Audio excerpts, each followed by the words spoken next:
Hello, good morning, my lovely kids. How are you all? I hope you all are doing good. So, now, children, let's continue with our chapter number 11, that is water. Children, I hope you are clear with the concept of water cycle and the uses of water. Now, let's see what will be the learning outcomes of this video. At the end of this video, you will be able to know how water should be stored and how we can save the water. Now, let's get started. How do we store water? We store water in various ways. We use bottles, pots, and jugs to store drinking water.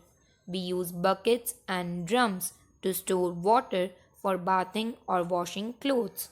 Tanks are used to store water for people living in a building.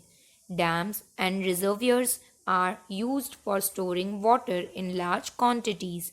This is used for agriculture.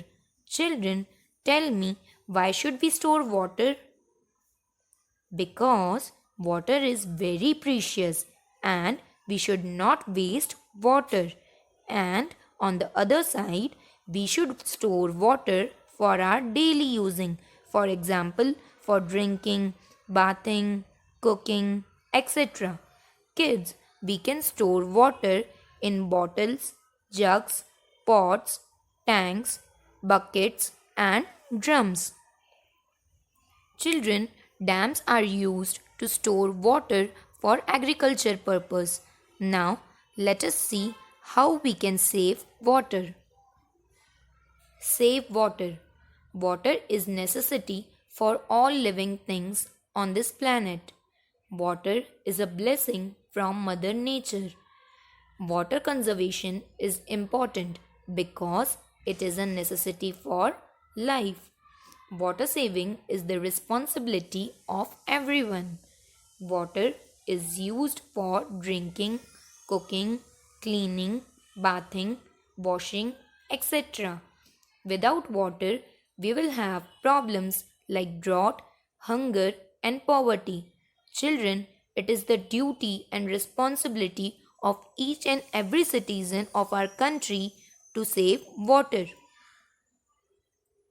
We should reduce the wastage of water by taking the following steps.